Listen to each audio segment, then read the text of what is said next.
Woohoo! We are live. We are Hey. live. I think that's like the first time in I don't know, like months, months and months and months Yeah. where we've had a show to do on a Monday night and technology cooperated. So yeah, welcome everybody. Welcome, welcome, welcome. It is a wonderful Monday night now that things are moving and shaking and all that other kind of good stuff that goes with that. Um, it's just Cubby and I. So when it's just the two of us, you never know what you're gonna get, Nope. such as technology that works or not. Yeah. But but man, how have you been? How are things going in Iowa? Fantastic. Weather's great today. Great wedding weekend. Heading off to Indy tomorrow for an event with USA Today. So I'm taking off tomorrow to Indianapolis. Gonna work with Rob Foray. Rob Foray's our Nice. host. Yeah, Rob Foray's our host at this one. Um, I've been looking forward to working with him. I've been trying to pitch him because he always bring in motivational speakers for just a little bit, for like a 20 minutes during the thing, and they talk about Hmm. business and things of that nature. And I've worked with Holly Hunter from Survivor. She's a motivational speaker, and some really great people within the Speakers Bureau.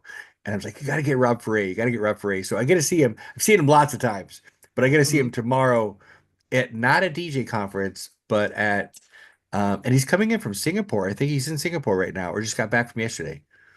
Wow. Yeah, and he was in Wow. Japan earlier this like a week and a half ago, doing Star Wars 2025. It was in Japan this year, and he took his whole Okay. family over there. Yeah, he gets to do some pretty cool things with that National Speakers Bureau or whatever it is. It's pretty cool. I know Alan Berg's a part of it.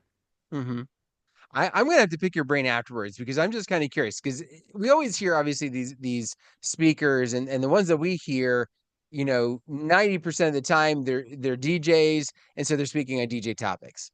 And occasionally you'll get somebody that's outside the industry and they'll come in and they'll speak on something that's somewhat related, but not exactly, but close enough that it works. I've never had it the other way.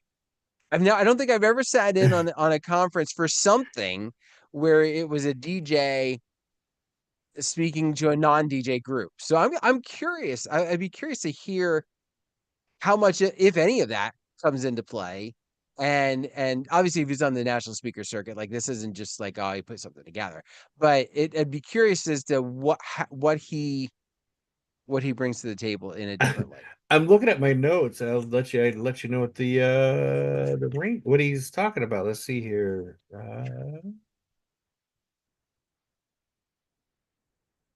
How to sell more His upgrades at your business, wedding? Life of the Party. Yeah, let me see here.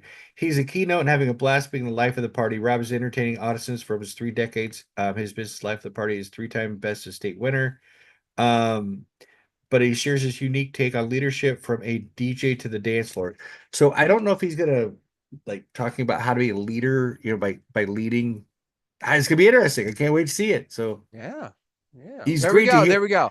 Yeah, he's great to listen to already DJ related topics. So it's gonna be interesting to see how he's gonna translate that into because there's some major corporations like Progressives based out of Indianapolis, and a lot of these major workplaces that we come to all have major national like in almost every one of them we get Cane's Raising Cane's Chicken. Their corporation is a part of it, and it's just yeah, there's major corporations that come to this thing, so it's gonna be cool to watch. Yeah, yeah. So what exactly why is Cubby going to this thing? I'm serving drinks. I'm just kidding.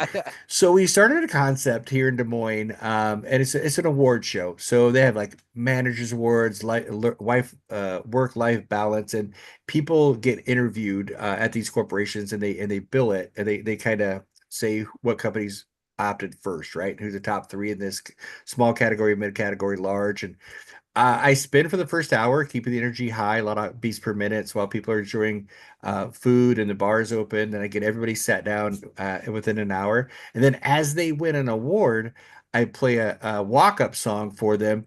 Sometimes if it's industry specific, like when I was in Rochester, I had a company that was solar. So I played Here Comes the Sun as they walked up. Nice. If it's a medical one, and we get a lot of clinics and sometimes hospitals that win awards, I'll play Staying Alive. Because it's a little tongue in cheek, right? Like, Absolutely. right. And so just kind of bring the energy as they're walking up to gather awards. And of course, using the classics like Karate Kid, You're the Best Around by Joe Esposito, in the Hall of Fame by The Script, Tina Turner, Simply the Best, all queued up to those points that it hits. Like simply Toby Keith, How You Like Me Now, Unstoppable by Sia. I got a whole list of them. If you're doing an award show and you need like walk-up songs, I've got you. I've got All you. right. Raising Cane's, I always play Chicken Fried, a little cold beer on a Saturday night. It's like, no, they don't sell beer, but just kind Yeah, of yeah. tongue in cheek, just to keep that energy really, really going during the whole thing. And they've tried other DJs in other markets, but either they didn't have a give a shit factor, or they didn't put the time into it, or they just couldn't. I couldn't figure it out. But they invited me to come to all 28 of them, and I think I can do 14 this year. I'm going to Nashville, Green Bay, Oklahoma City, going back down to Austin again. So some really cool cities I get to go to, and get to see people when I'm in those towns. So So Cubby, you've billed them for an assistant, right? yeah, oh, yeah, we're you out from Pennsylvania. Yeah, like I need an assistant to come out and It fly him would have been out. nice to come up. I mean, I knew you were in Rochester, and I we talked about trying to meet up, and it unfortunately didn't work. But uh, yeah, that would probably would have been the one to get together because that really, I mean, it's like 3 hours from my house. That would have been drivable. But anyway, You never know where an event's going to take you. Like, right? So like I did this one in Des Moines and I said, this is what I could do. They wasn't even on the radar of what I could do, right? Like we could play walk-up music as people are winning awards. Give me the list. And then I started doing it. And they're like, and then I saved their butt on one of them. They like to use podiums, and we all know those mics and the podiums are just horrible. And I had my wireless microphone right there in my Danny Max, and I grabbed it, walked right over to him, and the show just went on. And they know that I got backup upon backup ready to go.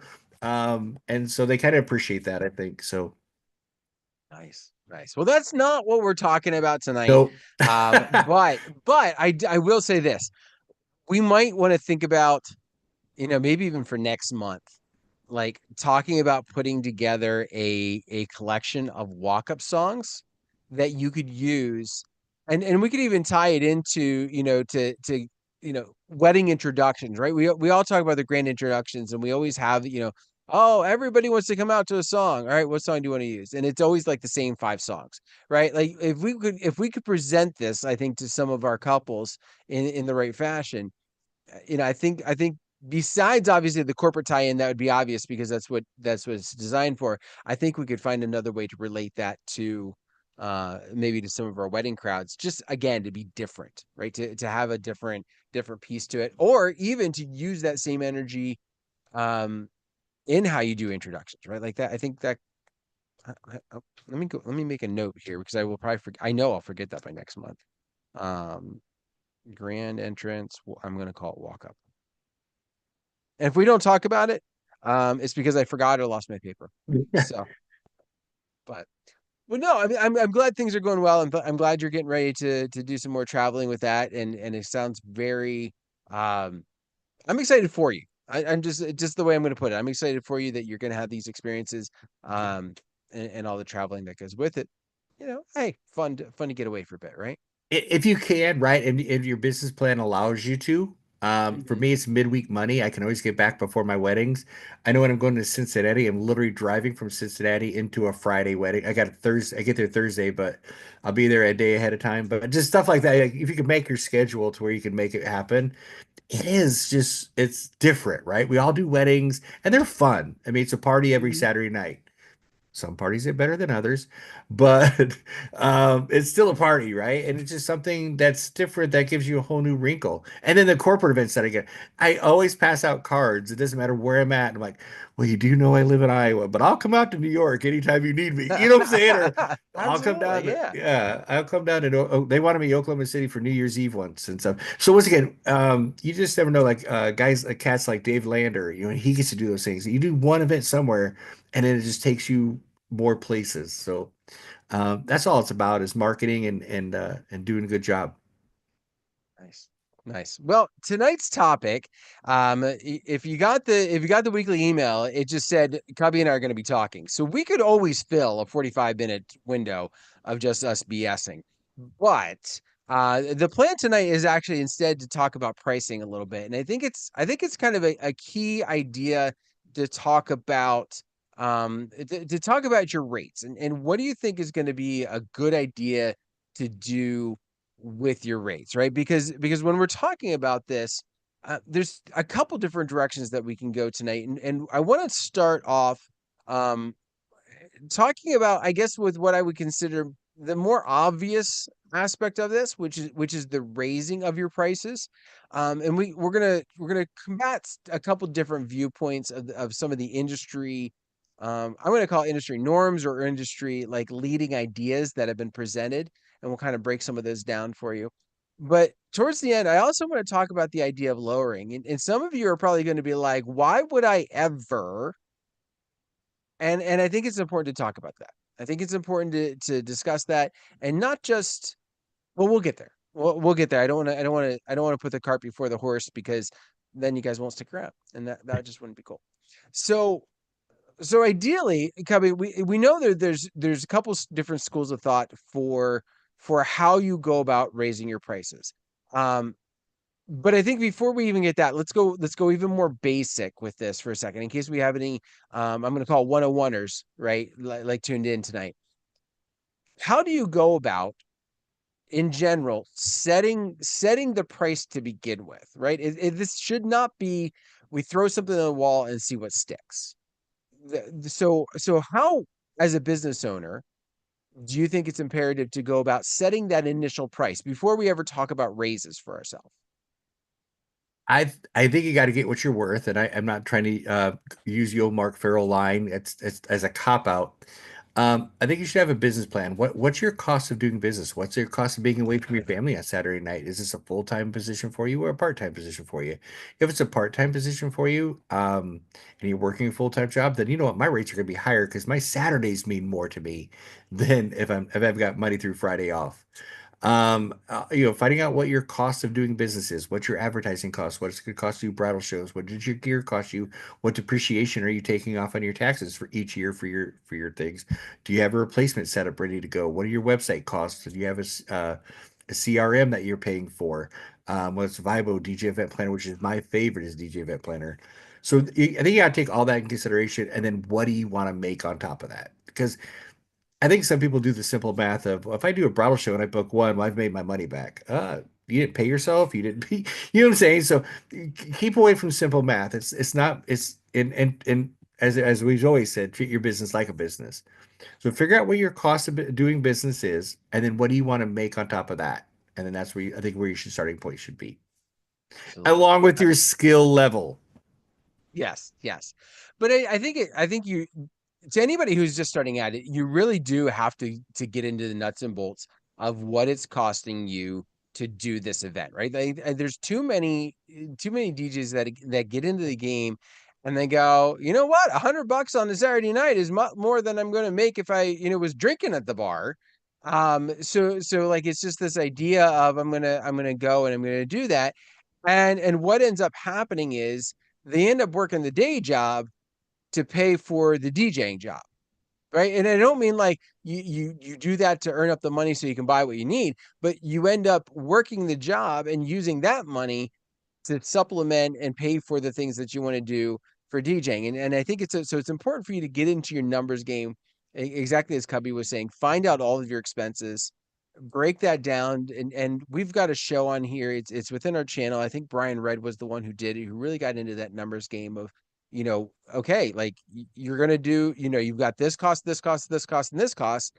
And ideally, how many weddings are you going to do, or how many events? We'll just say events in general. How many events in a year are you going to do? So you're going to divide that by, we'll say 20, right? So you divide it by 20. Now you have a base to say, okay, that's what I need to make at least to make it through the year, and recognize that if you don't get 20, guess what? You hopefully charged more than that to make it, and then obviously put your profit on top of there.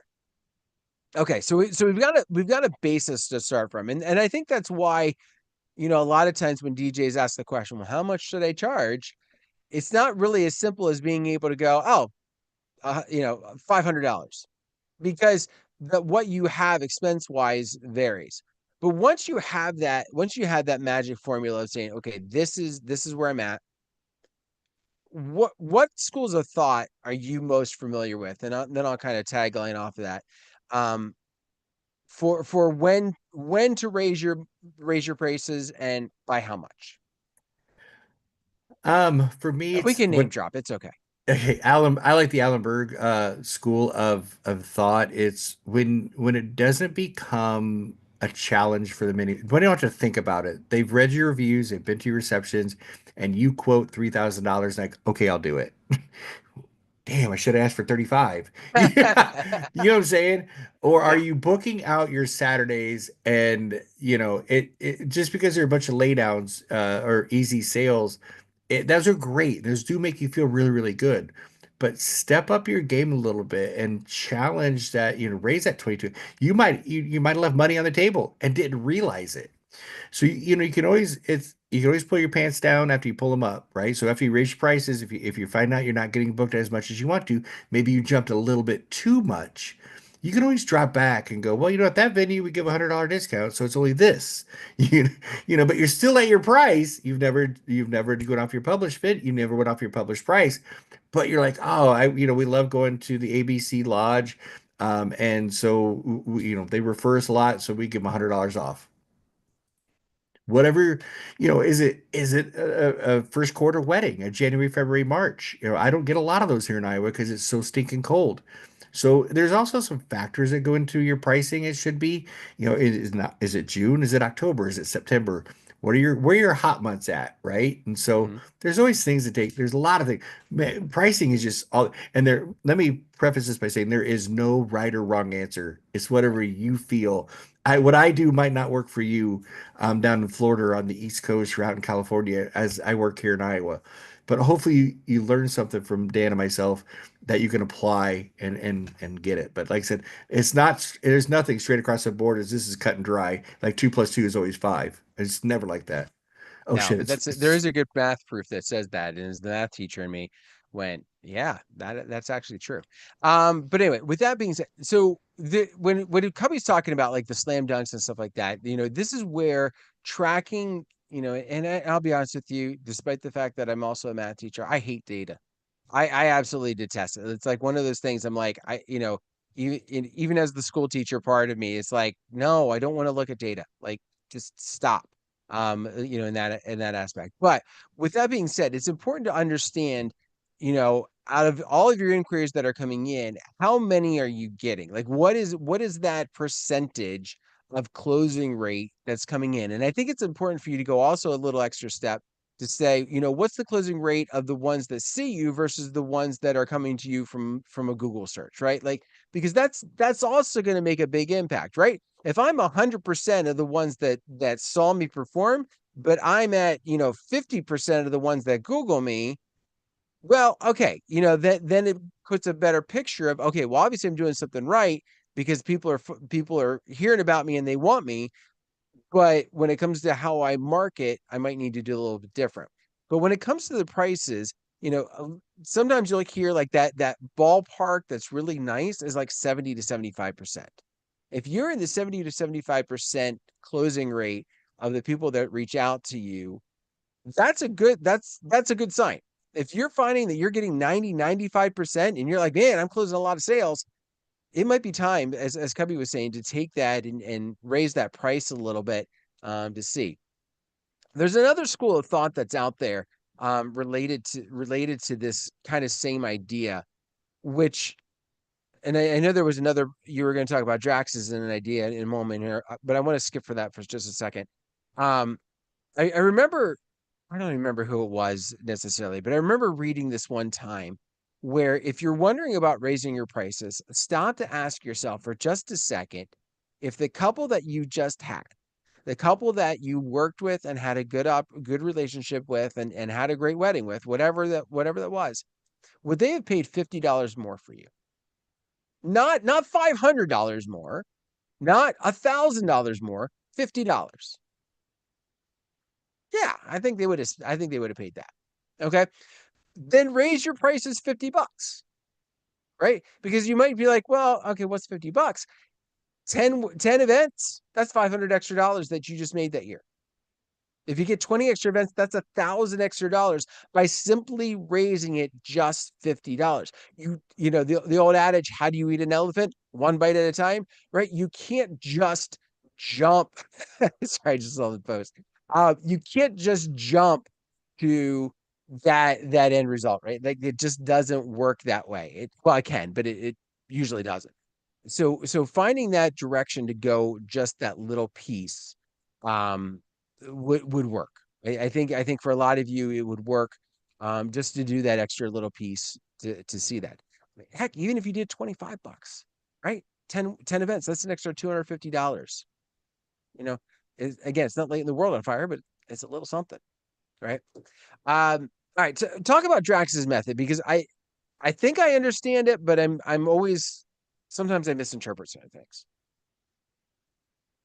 Drax is incrementally watching the economy and kind of going up with as things go up in general. But I think as you I think with Andy Ebon, a lot of his is of his book, but I think and Drax is also like if you went to a training course, like a mic training course, or you better yourself, you went to a DJ show and you did all these different things to better yourself, that automatically is going to get you some money, right? It makes you more valuable. Um, just because you win, I've seen some people that try to pull some stuff off and it doesn't work for them, right? So Yeah. and they raise their price. So you just want to watch out. Raising it for no reason, right? If you're sitting at Yeah. 60% closing rate, and you want to raise your price because everybody else is raising their price, yeah, maybe you need to think about it.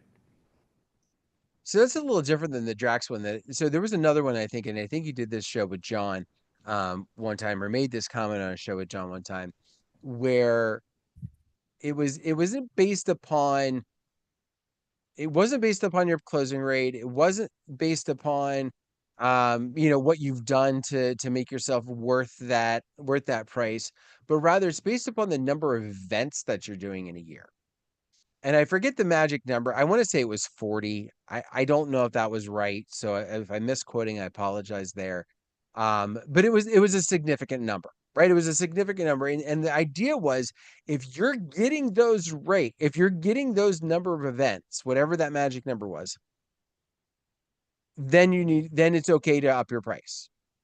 But if you're not getting those events, then it's not worth it to up your price and take fewer events. And the idea was, yes, you're working less and you might get the same amount of money in the end, but you're not in front of as many people as you were if you do the more events, right? So the idea is it becomes from a marketing aspect, your performance helps your numbers, right? Like as I mentioned earlier, right? If they're seeing you and those become the slam dunks, then getting in front of more people becomes a better marketing piece.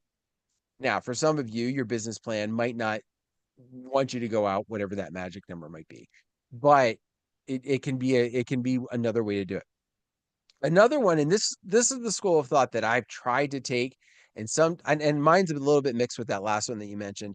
Um, I do two different things. So Dave Thierry, a couple years ago, he mentioned kind of his philosophy. And then again, he would track, right? He would track his numbers. And every time he would get I think if I remember the story correctly, five events in a row without a no, five yeses in a row without a no, he would go up a little bit, and he would stay there. And then if he got five more in a row, he might go up a little bit more, rather than what some of us do, which is well, I'm going to wait till the new year, right? Yeah. It's 2026 is good. I've got my prices locked for 2026, and you call me for 2025, it's this price. But you call me for 2026, and I'm up. And the philosophy is why wait? Yeah. Why wait for that end piece? Um, you know, if you're getting a bunch of yeses now, you don't have to wait. There's nothing that's and, you know, unless you have it published somewhere that says this is my 2025 prices, you can change it whenever you want. I mean, you can change that publication, but you know, that's one way to go about it. Um, but I will say this. I don't think I know one of the things that becomes very difficult for a lot of people when it comes to raising their prices is the first time you have to spit that number out of your mouth or type it, right? Like whatever it happens to be, because whether it's spitting it out or whether it's typing it, you go to hit send and you're like, You're I hope I'm nervous. okay, You're right? nervous. Nothing will help you more with that nervousness than a workshop, a conference, an industry of event of some sort to give you that confidence to then spit that number out because you've invested in yourself to do something. And that's where some of mine come into play. That's where, where my jumps have come the easiest, we'll say, have been within that moment of I just got done taking a Marbecca workshop. Boom, I'm going up a little bit. I took I went to, I don't do too much with the conferences. I don't know why in my head. Maybe because it's also not so much, I don't have a lot of like a lot of inquiries coming in August. But with that being said, like I have had after some other ones going, all right, I've got some sales techniques. I've got some other ideas that were put in my back pocket, some extra tools of the trade, if you will. Um, I can do this. Um, so I think that's a good idea. Any other ones that you either have done yourself or that you've heard out there? No, I like the point that you brought up that you don't have to wait till the first of the year. Like everybody's like raising, they'll be talking to Bryce in November. Well, we're raising our prices in 2026. If that's your sales tactic, then you need to work on better sales. Yeah. Um, yeah, you do it when you're ready. Do it when you have the confidence that you've done the training, you've gotten the bookings, your closing rate is good. And make sure you track your closings, like and ask them why. Yeah, there KC out of Chicago runs the Marquee Show. He'll send an email and go, "Hey, we spent a lot of money into marketing, and we spent a lot, what was your final decision? Did we just not connect? Did we?" He kind of gives them an out, like, did we not connect? Was it pricing? Was it somebody offered a better service? Did somebody offer a better MC? Did they throw in a photo booth? Did they throw in uplighting? What was your deciding factor, if you don't mind me asking? And you're not going to hurt my feelings. I just like to keep track of it to better myself. And I think one of the things that you've got to be a little careful though when you do reach out and if you get a response, right? Don't like fire off a defensive No. response, right? Like truly use that, thank them, right? They get back to you, thank you very much. Hope you have a great wedding. Many wishes for a happy marriage. Whatever you want to say. But then take that information and use it for yourself, right? Use it for yourself because if you didn't connect, well, then you're not going to connect with everybody, but it will help you paint the picture of where you as a business leader might not be performing, performing the best. Um, there's another trick. I'm going to call it that. I'm just going to call it a trick to giving yourself a raise without giving yourself a raise. Okay. Right. And so this is an Alan Berg idea that kind of came to mind as I'm scrolling through some of the comments that are coming in on Facebook chat. Not Facebook chat, YouTube chat. Obviously, if you're watching us on Facebook, I'm not saying those, right? I forgot that disclaimer. Go over to our YouTube stuff, drop your stuff there. I'd love to read it. Got some great things coming from Mike and Day and Stevie and Robin and everybody else. Thank you guys for checking us out. But it comes from Alan Berg, and the idea is in your in demand months, the months where you're gonna get booked, no matter what, right? Like you're gonna get booked. But the question is, what are you gonna get booked at? And the thing you're afraid of is, you get booked and because somebody reaches out to you early and they want a ceremony and they want a reception and they don't want any of the bells and whistles. Okay. And you're like, okay, I'm gonna take it. And then what happens a month later? They reach out, the person reaches out, we want your whole package. So in those in demand months, why not do a one price? Right? If you're not a one price person, and obviously if you are, then this kind of doesn't apply to you in this situation, but for the raise piece, but say, listen, like if you want me This is what it's going to be. I'm bringing all my stuff. If you don't want the stuff, I won't bring it. But this is the price either way. And it's also that school philosophy, right? Like that's, especially if you're a single op, right? If it doesn't go out with you, it doesn't go out. So it's a way to get yourself a little bit more money in those in-demand months without raising your prices, and then in theory you have to discount or do anything else with it. But you're also, especially in those in-demand months. The other piece kind of that puzzle, and this becomes a little bit harder to kind of keep track of maybe in your own head, is you can have on-season and off-season pricing. And Cubby kind of mentioned that earlier, right? Like during those colder months, he mentioned, maybe a discount, but it wouldn't necessarily have to be a discount. It could just be, that's my base price, for what I want. And you know what? June is an awesome month for weddings in my area, so I'm going to do this price for that month. And so you can do kind of that same idea. And again, whether you market it one way or another is completely up to you. But if you think of it as, well, this is my base, and during those hot months, during those, on demand months, I'm going to give myself a raise by requiring, uh, it's another way to do that. So I've seen people add value, keeping the price even in the high months, but throw in 10 up lights. It all depends what your packages are, right? And like I said, right. that's a whole other show. Really? But No. there could be three shows actually. But sometimes when some of your off months, you can still hold your price, be like, because it's January, we're offering 10 free uplights, or 20 free uplights, and maybe you can get them to purchase 10 more, right? So if you throw five at them, maybe they'll buy five to make because they got OCD and they can't have an odd number. Um, so like I said, maybe you can add value a little bit more. Nothing that's going to cost you money. Like you said, if you're single up, if it's not going out, you're not making money on it. So uplights are something that's real simple. Photo booth, I would not add at all. Monogram, depending on how you do it. If you do it on a projector, and it doesn't cost you any money, throw a monogram in.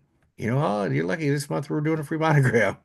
Just be Just, aware of the venue restrictions. Some right, venues right. do not have a good place for monograms. Don't go give it a free one, or it's going to look like crap. Yeah, But yeah, just make sure that you, like I said, maybe add value, hold your price, and just add value by giving something that's minuscule away, right? That you don't have to. There's no cost to it. yeah. And that brings us kind of to the other side of the coin that I wanted to make sure we address tonight, and that's this idea of, um I'm gonna say giving yourself a pay cut, right? Like let's call it for what it is, whether it's a discount, whether it's, whatever, you're giving yourself a pay cut. I don't think it's necessarily a bad idea. And I really don't know how to say it beyond that. because here's a thought that I've run into a little bit. Right? One of the things that I've noticed when I've kind of tracked some different things, and this has been kind of more stalking, we'll say, social media stalking than it is something else. But there are there are DJs in my area that are going out more frequently than I am. Right. And this kind of goes back to the Drax idea, right? Of having so many events in a year. So one of the thoughts that I've had has been to knock a little bit off of my price. Because I think one of the things that's happening here is that they are extremely talented DJs. I'm not saying that these are tire kickers DJs, and we're not on the same level. What I'm saying is the DJs that I'm referring to are quality DJs. Are they better than me? I don't know. Are they on the same tier as me? I will at least say that. But they are a little cheaper. So I don't fault a bride or groom or any couple that reaches out to the two of us and then goes, these are both quality products. but this one's going to save me $100. We're going to go with them. And then I don't get a call for that date again. So one idea I've toyed with is, instead of being the most expensive one in my market, to being tied with the other guy. Almost kind of like that same idea where they raise their price to be up with me. Like, I'm thinking, I go down to that lower route? And again, we're not talking a drastic change, but obviously over the course of a whole year, it does add up. Um, so I want to say that there's at least some thought in that, as a way to do that, to do that direction. You think I'm completely off bat? I'm going to stop and let you like chew me out and be like, what the heck are you thinking, Dan? No, because I think there's going to be a lot of factors in this upcoming year. Um, and I'm not trying to make anything political. We just never know what things are going to be. But let me tell you some things within the wedding industry. It's going to cost a ton of money now. Dresses, all the dresses. If they get an extremely fancy dress with all the beading on the bodice and the lace, the dresses are going to go astronomical.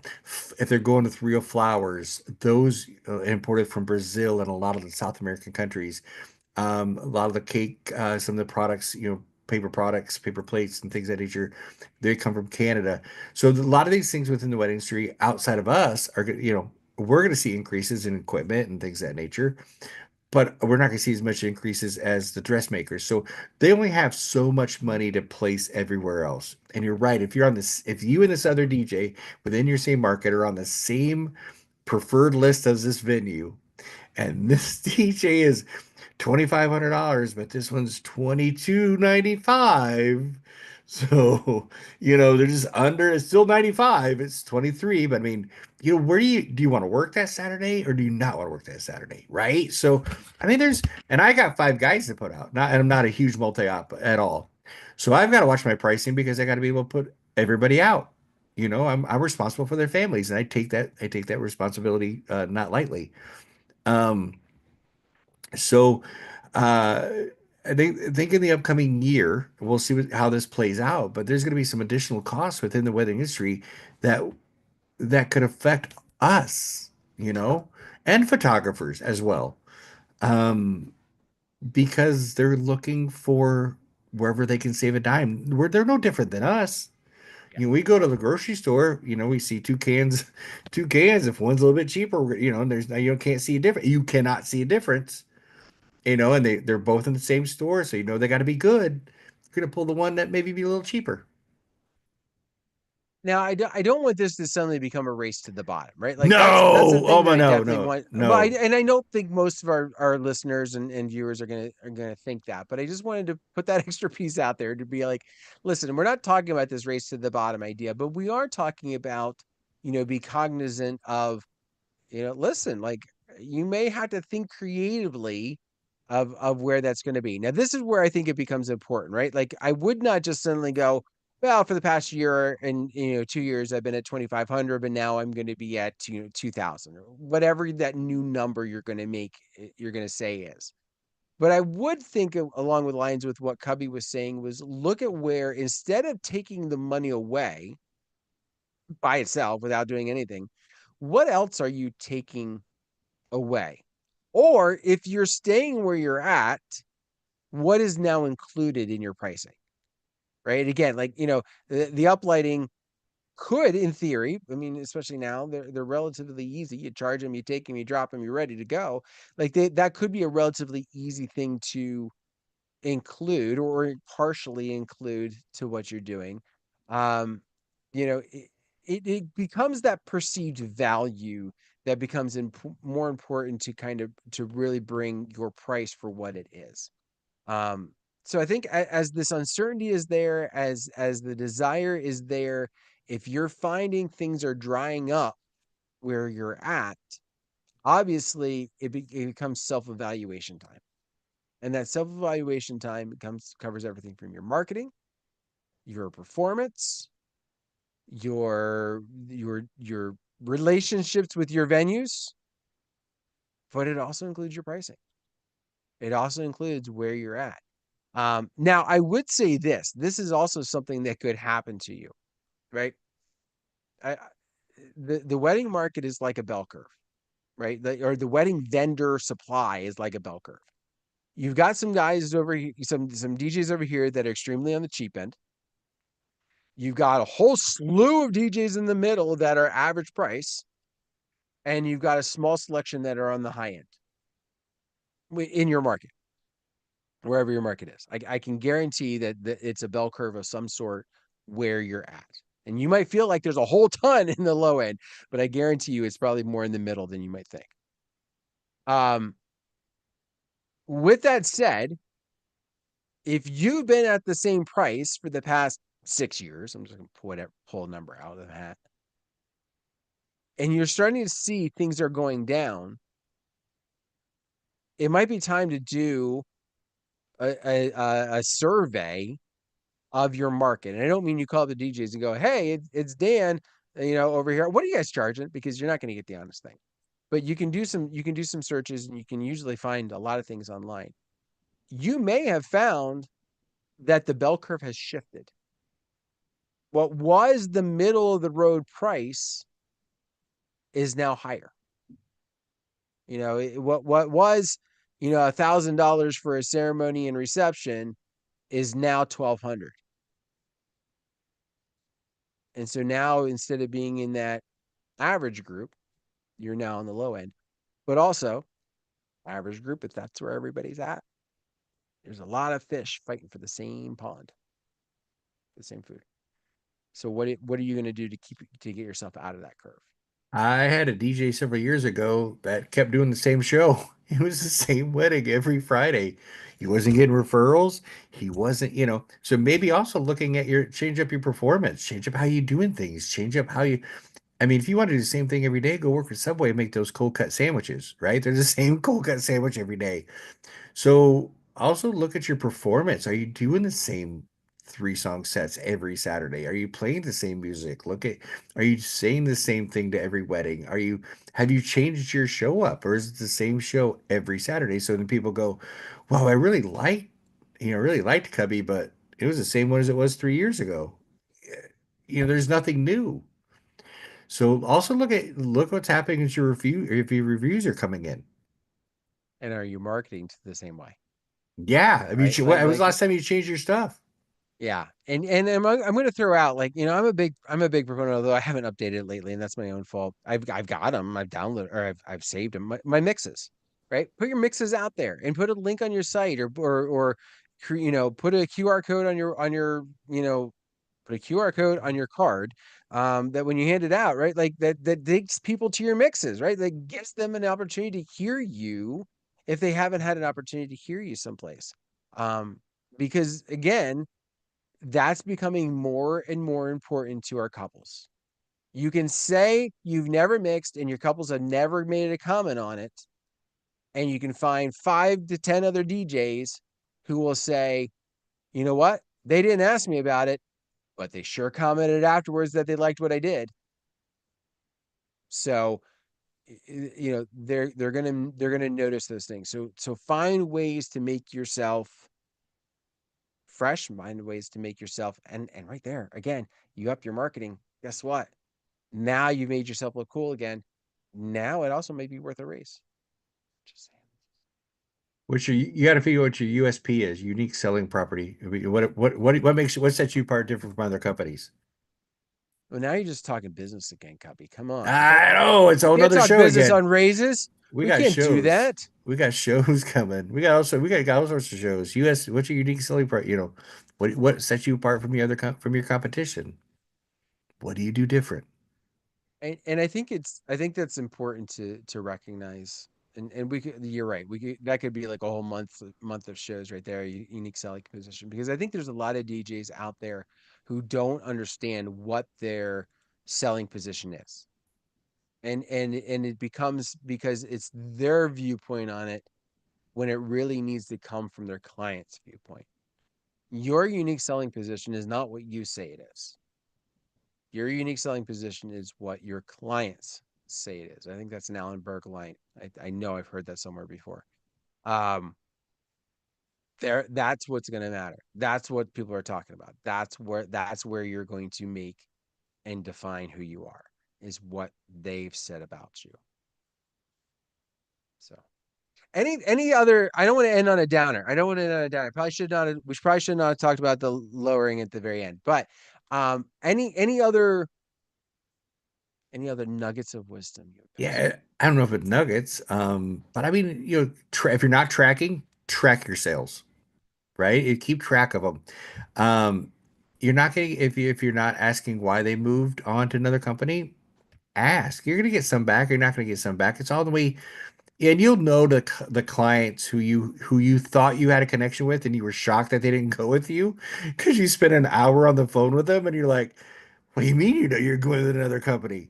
Those are the ones that like, I apologize. We came referred from a family.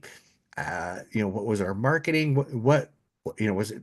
Sometimes it literally comes down to they can't afford us. They just can't afford you. And again, not everybody is going to be your Right. client, right? Like, and Mikey was talking about that in the chat where he had an event, he quoted a price, a very fair price for what he was doing, the amount of time and travel and everything else that was involved.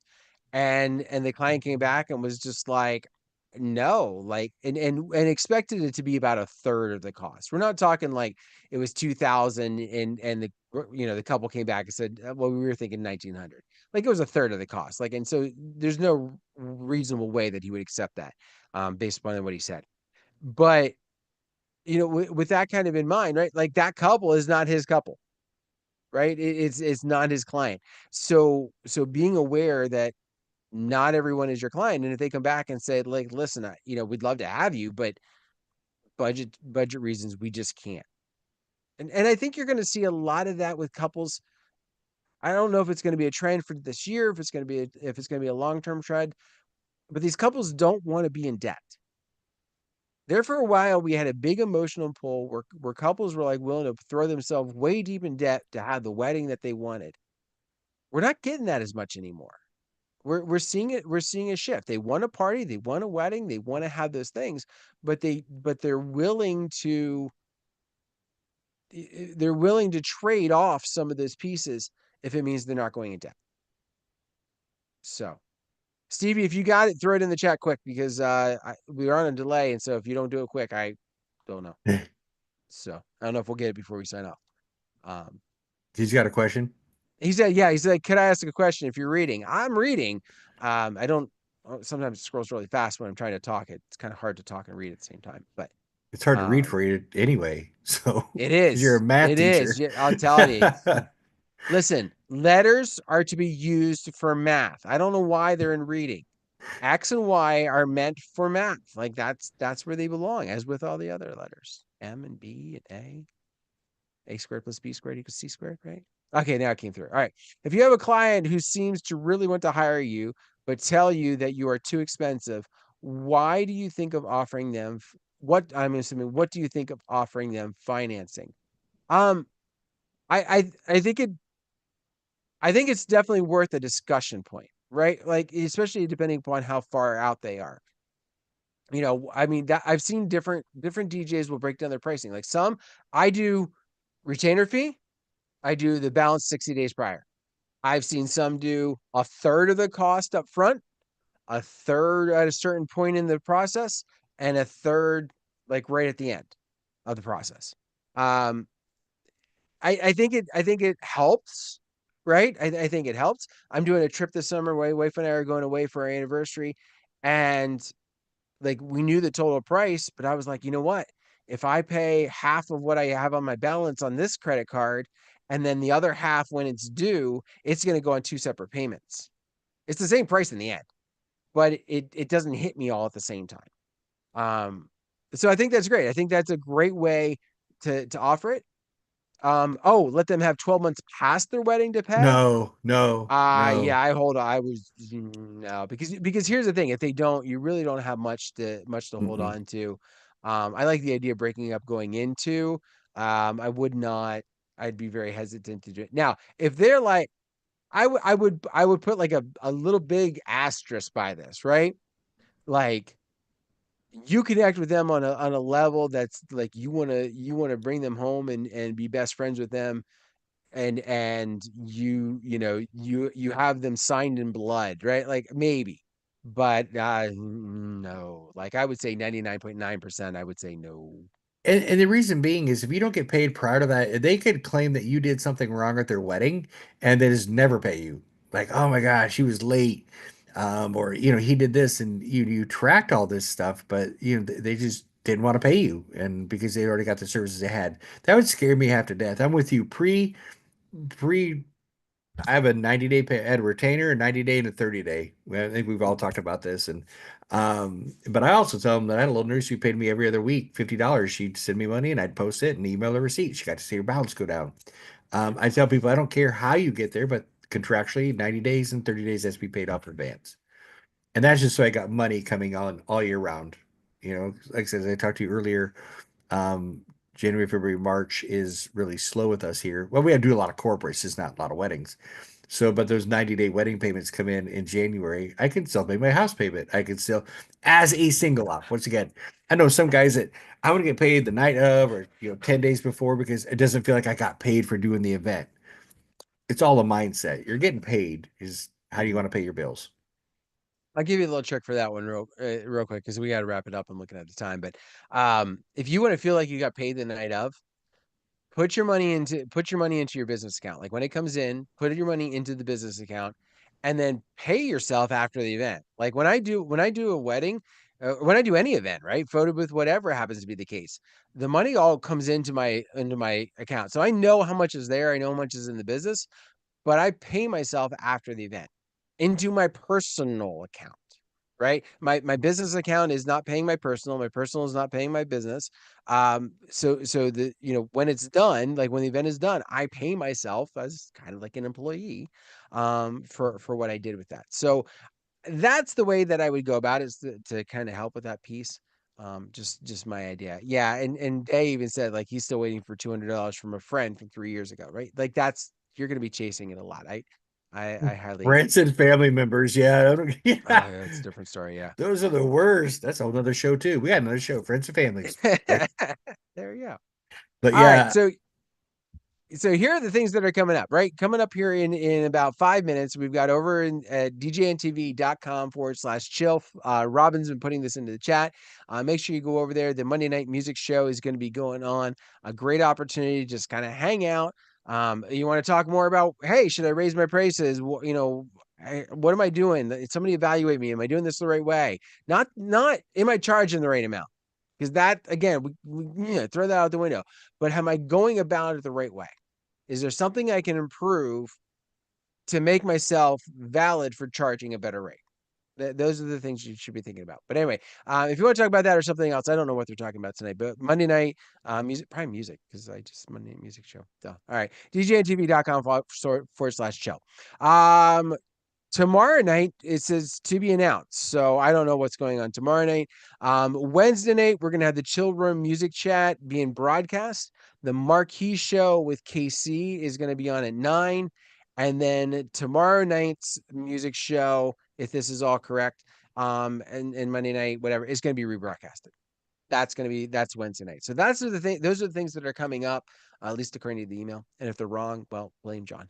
Um, but with that being said, I do want to thank everybody for taking time out of their night to join Cubby and I. It is very much appreciated. When John's not here, we really fly by the seat of our pants. And the fact that you hung with us is very much appreciated. So I thank you for that. I hope you have a great night. Hopefully, I gave you some or from some food for thought on what to do as far as when to raise, how to raise, and should you raise, right? But either way, we appreciate you. We thank you, and we will check you all